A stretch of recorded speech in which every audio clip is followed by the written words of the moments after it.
Good morning to you. Boy, it's signs of spring are all around. The grass is starting to grow. The water in the streams are doing great. We've had some wind, which is nice, drying up the mud a little bit. We have a season up here called mud season in New England, and it's a lot of fun. No, it's not. It's probably the worst season. It's the one season my wife hates up here. That she could deal with winter and fall and summer, but boy, don't she hate mud season. It's worse than ice almost. But anyway, so that's what's going on. I know she just started her tomato seeds. I think it was the second and third were the when we were supposed to start those above ground crops seedlings. So she started that this week. Things are doing well. She's putting together a small greenhouse. We're getting ready to do that. We have baby rabbits. I think we have a new mama that's got 3 rabbits and another one that's got some babies. So we did have one mama lose. We had some really, really bad wind, and the babies didn't make it through the night. And it was 10 babies with that mama. So that was heartbreaking to go out and see that. But we're making shelters for the rabbits, and we're now getting ready for a baby cow. So spring has sprung here on the farm, and we're getting ready. And we're boiling sap. I think we already have a gallon of syrup, which is fabulous. We always make grade B here. We started on the wood stove outside. We build a fire outside, so you get that smoky flavor, which I really enjoy. And I like the grade B. I think it's got better flavor. Hemming and hawing, I'm stalling. Anyway, the wrath of God. So we left off in chapter 14. We read into 15:1. So we're going to go over to Revelation. And I think it's important today. We're going to cover a lot of verses because I think the next subject that we're covering, it's very important to understand the wrath of God and what that is and who it applies to and what it's for. And so it's not something to be taken lightly.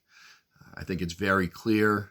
My premise through these videos is that the first seal, the tribulation started on September 15th of 2020 with the signing of the peace deal with Israel and a bunch of Muslim nations in Washington, D.C. That was the saying peace and safety with Israel. It was called the Abraham Accords. It was a very momentous occasion. It was actually incredible, and you can see Israel is doing business with those Muslim nations, and those nations are dealing with Israel. It's a false peace, and it's pretty quiet right now.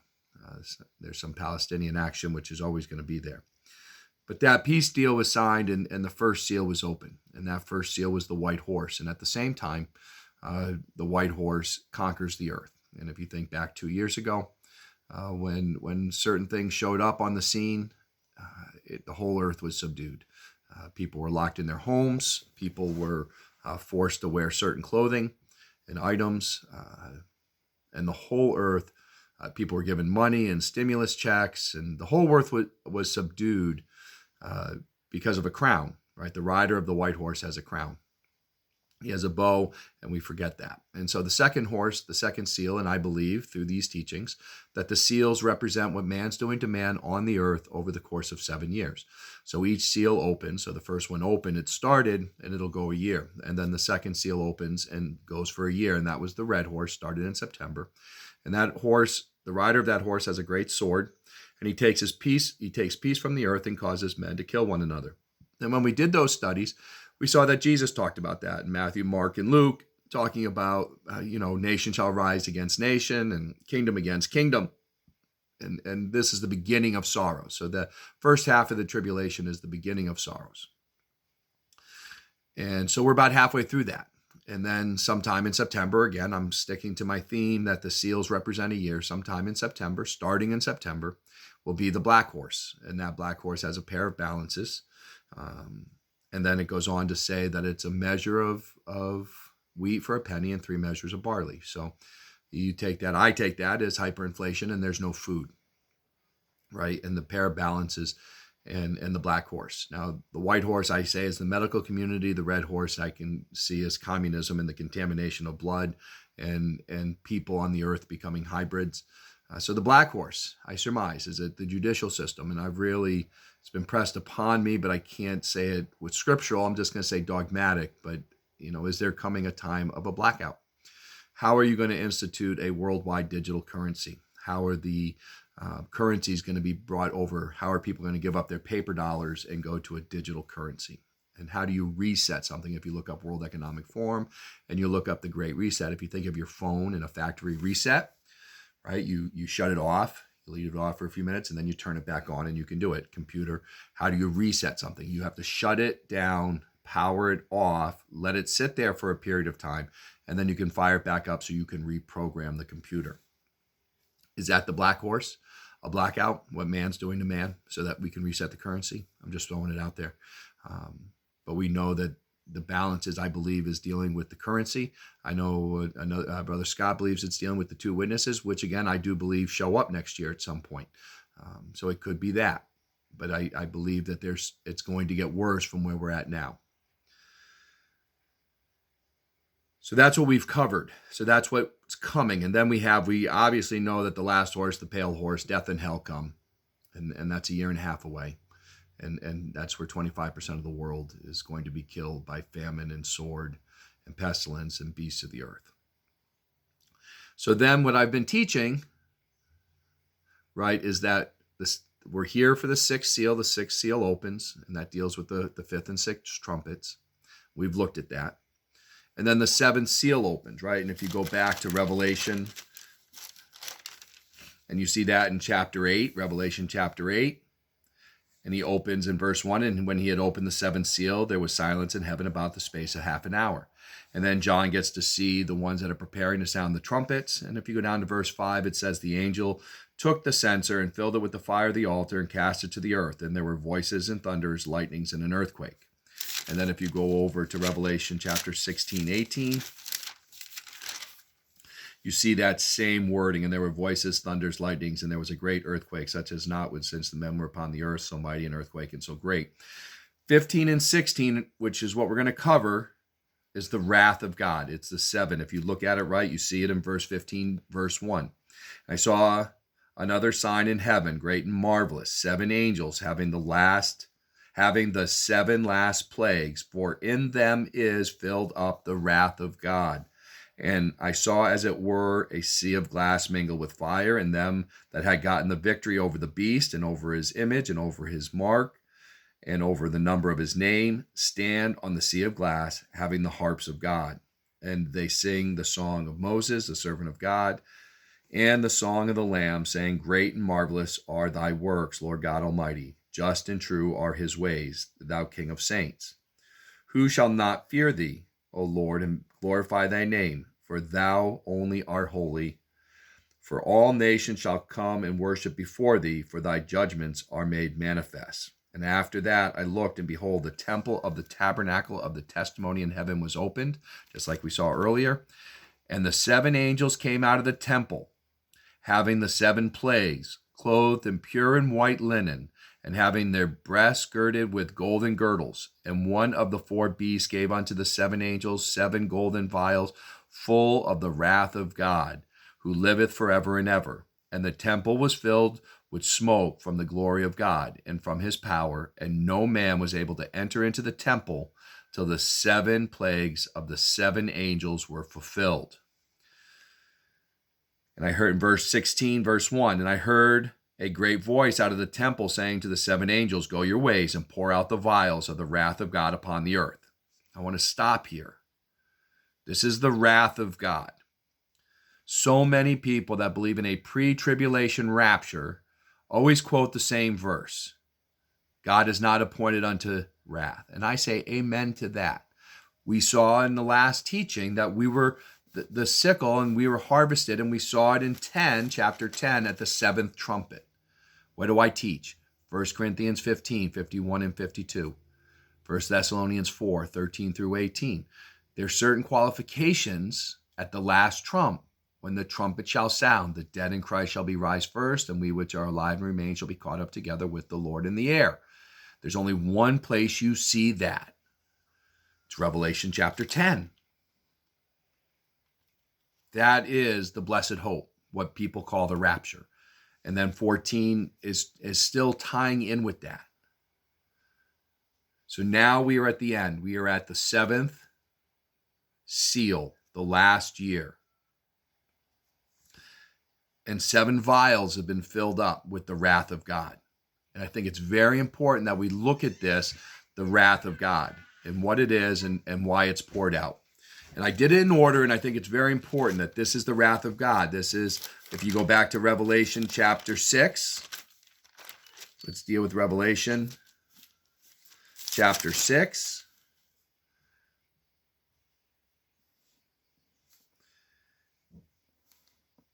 If you look at verse 12, the sixth seal was open, right? The sun, moon, and stars become black.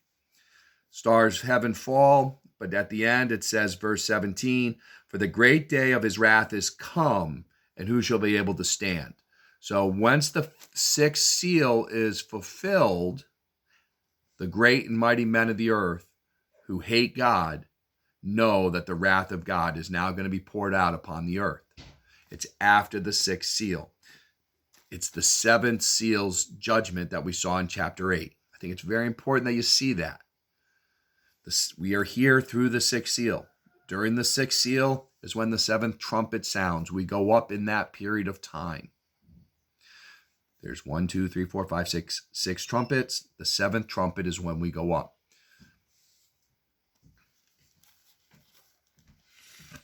Go over to Psalms.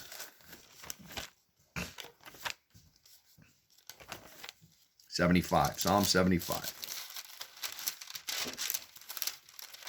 If you look up wrath of God, you'll see an incredible amount of information. But Psalm 75, verse 8, for in the hand of the Lord there is a cup, right? We saw that. And the wine is red. It is full of mixture. And he poureth out of the same. But the dregs thereof, all the wicked of the earth, shall wring them out and drink them. But I will declare forever, I will sing praise to the God of Jacob. So there is, and all the horns of the wicked also will I cut off, but the horns of the righteous shall be exalted. Psalm 110.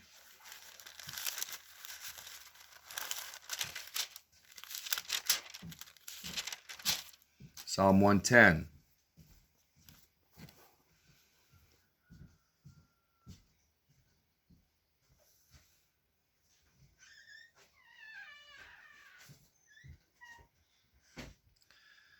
Verse 5, the Lord at thy right hand shall strike through kings in the day of his wrath. What did we saw in Revelation 6? The kings of the earth hiding themselves. He shall judge among the heathen. He shall fill the places with dead bodies. He shall wound the heads over many countries. He shall drink of the brook in the way. Therefore shall he lift up the head. And so this is talking about the wrath of God and God killing the strong men, mighty men, and dead bodies everywhere. And there's a lot more, but those are the ones to me that I think are important to see that tie in with the book of Revelation. Proverbs 11.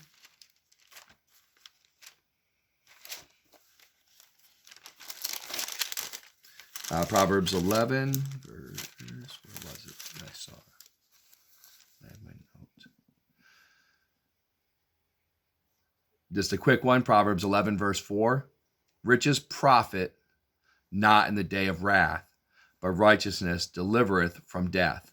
So people talk about, well, you know, the people, I watched a video this morning of one of my preppers, and it says people are going to be throwing the gold and silver in the street because it won't fill their belly. I think it's very important. We're going to look at that verse in Ezekiel to understand, because I was having a conversation a few months ago with a sister and said, well, you know, that gold and silver is people are going to throw it in the streets if you believe you're during the tribulation. But it doesn't say it for the whole tribulation, and we're going to look at that. But riches profit not in the day of wrath. That last year, gold and silver are going to be in use, because we're going to see that in Ezekiel. Gold and silver, but it's at that point, that wrath of God period, riches are not going to profit anything. So just remember that. So let me see if I can go in order here. Isaiah chapter 9.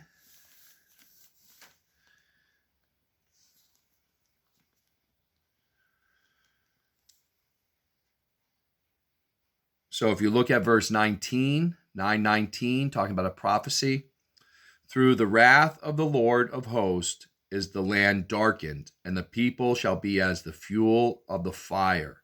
No man shall spare his brother. He shall snatch on the right hand and be hungry, and he shall eat on the left hand, and they shall not be satisfied. They shall eat every man the flesh of his own arm. Manasseh, Ephraim, and Manasseh, and they together shall be against Judah. For all this, his anger is not turned away, but his hand is stretched out still. But you'll see that we saw that it's a day of darkness, right? The wrath of God is a day of darkness, and we see people will eat their own arm in the day of wrath. This is talking about the wrath of God. We are not here for this. Remember, folks, if you're saved, if you're not saved, let me say this. If you're watching these videos and you're not born again, if you haven't trusted Christ, if you haven't believed in your heart and confessed with your mouth that Jesus Christ is Lord, if you've not heard the gospel about the death, burial, and resurrection of Jesus Christ for your sin, all according to Scripture, and that his blood was shed to cover your sin, if you haven't received that payment, if you haven't accepted that free gift of salvation from Christ, then you're going to live through these days. You will be, the wrath of God, the Bible says in Romans, the wrath of God abideth on you still, on the children of disobedience. The wrath of God is on you. You are going to experience it. You're going to chew on your arm to satisfy your hunger. That's what happens during the wrath of God. It's going to be great darkness.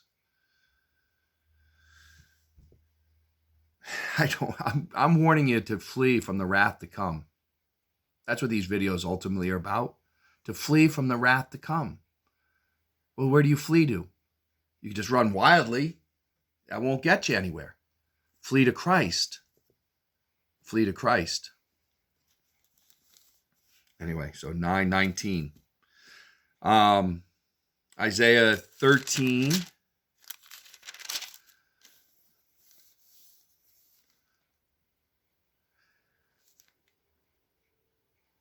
Verse 13, therefore I will shake the heavens, and the earth shall remove out of her place in the wrath of the Lord of hosts, and in the day of his fierce anger. And it shall be as the chased roe, and as a sheep that no man taketh up. They shall every man turn to his own people, and flee every one into his own land.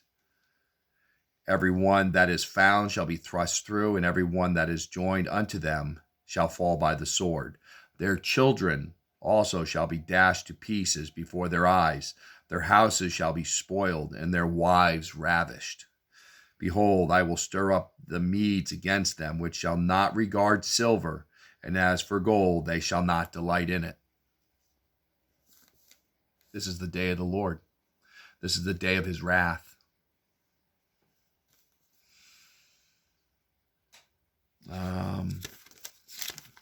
I want to look at Ezekiel 7. This is the famous one that people talk about. Ezekiel 7. Jeremiah, Ezekiel 7, verses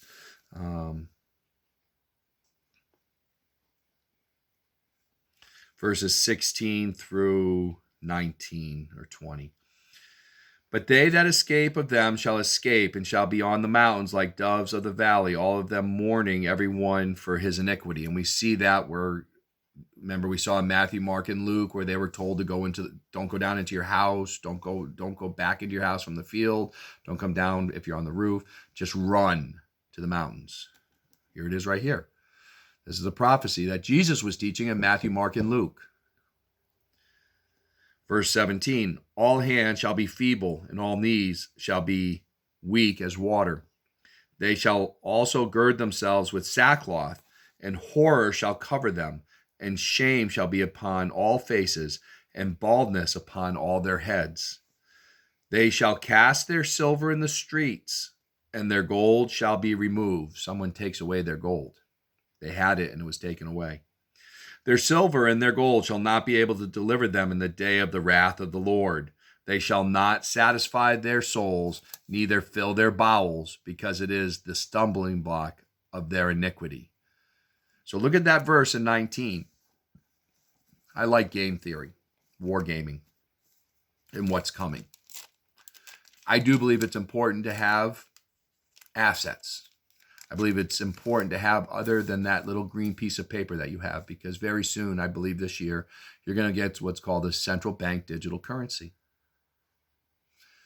You're not going to be able to buy or sell without that digital currency. Paper currency will no longer be accepted. It will not be the currency of the realm. And it's worldwide. I think it's 90 central banks right now are talking about rolling it out. President Biden signed an executive order at the beginning of March and told all his departments, that was part of the cryptocurrency executive order that he signed. In the beginning of March, they had 6 months. They had 4 months to come up with problems, and they had until the first week of October to come up with a new U.S. currency. Just go look up the executive order on cryptocurrencies and go read that, and you're going to see that he said creating a new currency, a new U.S. currency. There's only one way you can roll out a new U.S. currency is if you get rid of the old currency, maybe through a reset, maybe through a blackout. I don't know. But there is a new currency coming this year. But, right, look at this verse. They shall cast their silver in the streets, meaning they were using silver. Less than 1% of Americans right now have gold and silver in their physical possession. Less than 1%. It's up until 1964, every American had silver because it was in your coinage. It was in your quarters and dimes, half dollars and dollars. All the way up until 1964, everyone had silver. It wasn't until 1964 that it was taken out of the currency. 1933, 32, 33, gold was outlawed for like 50 years. And then in 1971, it was gone. But understand that during this time, that gold and silver is being used again. But then when the wrath of God comes, it'll be worthless. The gold will be taken away from people, and the silver will be you won't be able to buy anything with it during the wrath of God, during the last year. Zephaniah. It's a minor prophet. Look at this verse. Habakkuk, Zechariah. No. Oh, I missed it. Habakkuk. Zephaniah. Right after Habakkuk. Zephaniah.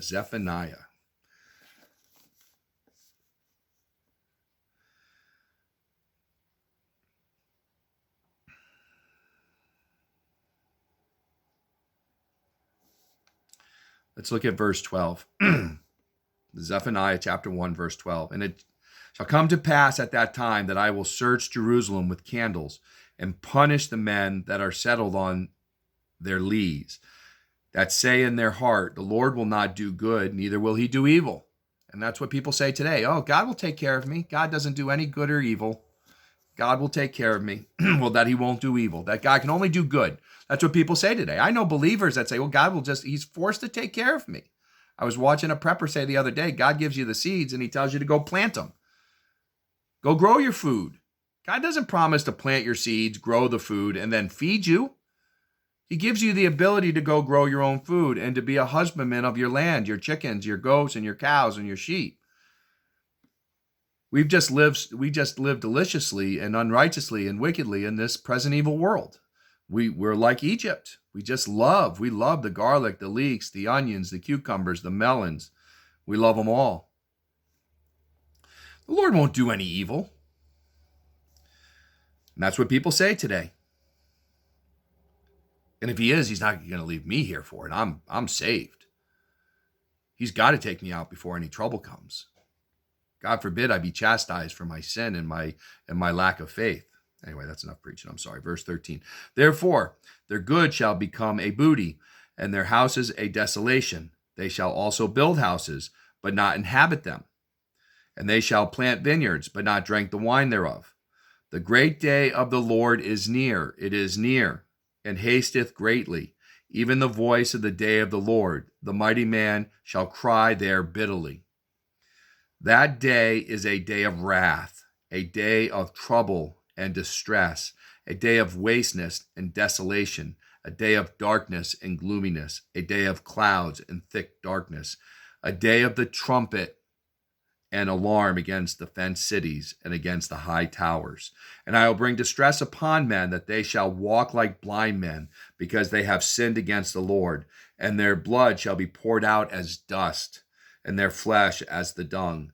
Neither their silver nor their gold shall be able to deliver them in the day of the Lord's wrath. But the whole land shall be devoured by the fire of his jealousy, for he shall make even a speedy riddance of all them that dwell in the land. The whole Bible, from beginning to end, there's a dozen verses from Genesis all the way through, talking about the day of the wrath of the Lord.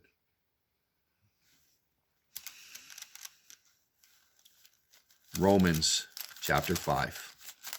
Almost done, folks. I think it's important to look at this. If you're saved and you got people you know that aren't saved and you're not serious about telling them about Christ, this is 4 years away. 4.5 years away. This is what's coming. 4.5 years away, this is coming. This is what's coming on the earth. What are you worried about? You worried about your vacation? Are you worried about what clothes you're going to wear? I got lost family. I have family that are not born again. They're not seared, but they're not saved. And I do not want them to go through this. And I am taking preparations and steps. And I pray every day that my family, my children and my family will be able to get here. And I can feed their bellies with food so that I can tell them about the greatness of God in Jesus Christ, so that they can get saved, so that they can get born again, because this is coming. This is 4.5 years away. 5:9. Romans 5:9. 5:8. I love 5:8, right? But God commendeth his love toward us, in that while we were yet sinners, Christ died for us. Much more than, being now justified by his blood, we shall be saved from wrath through him. Right? That's one of the great verses, one of the great blessings of being saved. One of the great blessings of being born again is Christ came to you while you were yet a sinner, and he has saved you from the wrath to come. That's a free gift. Now here's the one that everyone uses, 1 Thessalonians, to say that we're not here for any of what's coming, even though I've clearly shown through 30 videos that we're here for most of it until the wrath of God. 1 Thessalonians chapter 1, verse 10, verse 9 is context. For they themselves show of us what manner of entering in we had unto you, and how ye turned from God, from idols, to serve the living and true God, and to wait for his Son from heaven, whom he raised from the dead, even Jesus, which delivered us from the wrath to come. So you were serving idols before you got saved. If you're worshiping the same way now, if you say you're saved and you're worshiping the same way now than you were before you were saved, I would say that you're not saved, right? Because it says right here, it says you were turned from idols. Now, your Baptist church could be an idol. And the service, and I've heard my preacher say it many a times before he was saved, he was a treasurer and he was a Sunday school teacher and he did all these things. They were idols to him. Now, he does those things now, but they're different. And he said there was things that he didn't understand before he was saved, and then God opened his heart. You can make an idol out of your religion, and it needs to change. But we're saved from the wrath to come. And then the same book, chapter 4, you hear me talk all about, verses 13 through 18, where we get caught up together with the Lord in the air. And then chapter 5, verse 9. But God hath not appointed us to wrath, but to obtain salvation by our Lord Jesus Christ. Revelation chapter 6, and I'll close here. Revelation chapter 6, 16 and 17. And said to the mountains, 15. And the kings of the earth, remember we saw those, and the great men and the rich men and the chief captains and the mighty men, every bondman, every free man hid themselves in the dens and the rocks of the mountains, and said to the mountains and rocks, fall on us and hide us from the face of him that sitteth on the throne. They see Christ on the throne in the clouds. Hide us from that face and from the wrath of the Lamb. Hide us from what's coming. See, when Christ comes down in the clouds and he sits on his throne and he has his crown and he calls up his saints, and we saw that in 15 with the sea of glass. Verse 17, for the great day of his wrath is come, not has already been here, is come. And who shall be able to stand? Well, we just read a bunch of verses that they're going to gnaw their arms. They're going to throw their gold and silver into the streets. They're going to eat their arms for hunger. They're going to be darkness. We saw in the sixth seal that, the sun becomes black. The moon and the stars are dark and blood. The earth is going to be in absolute chaos. Revelation 11.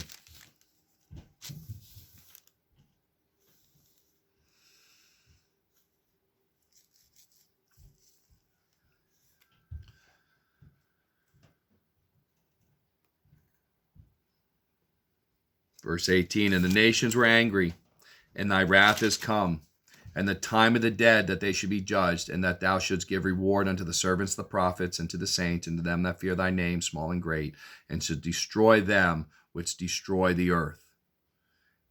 And the temple of God was opened in heaven. But we see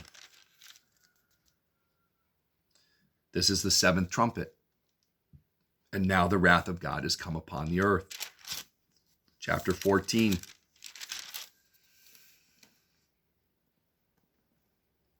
Nine and 10, right? We looked at this. This is a segue chapter.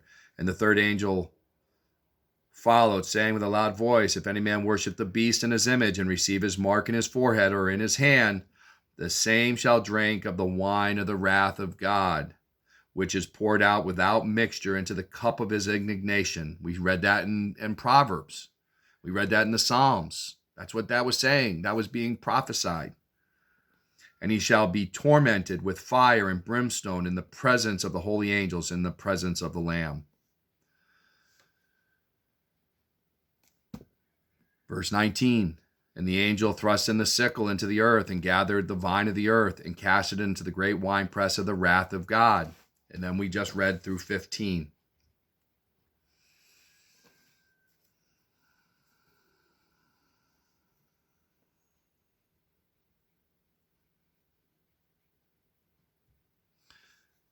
Verse 15, verse 7, I'll leave it here.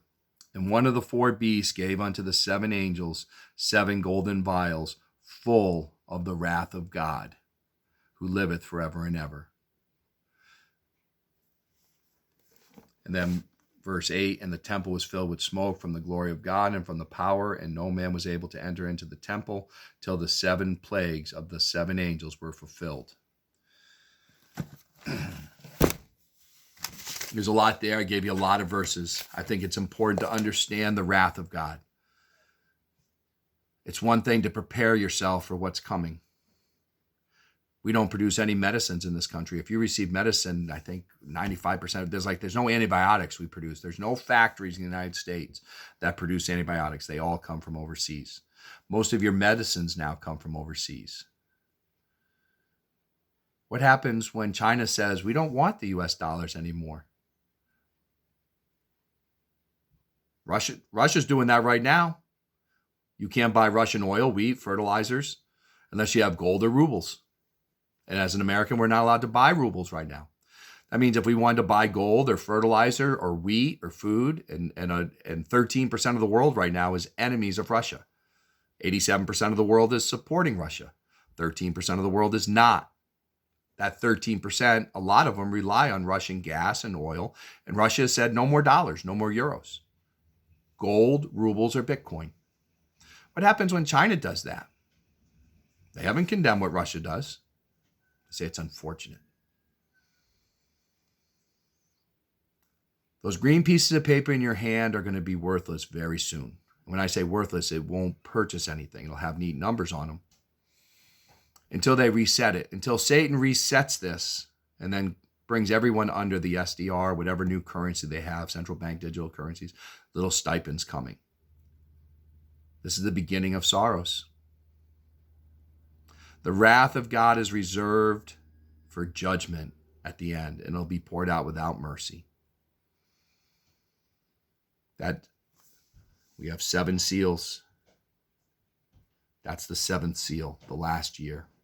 We've had 7 trumpets. It's now 7 vials. Thanks for listening. I hope this helps.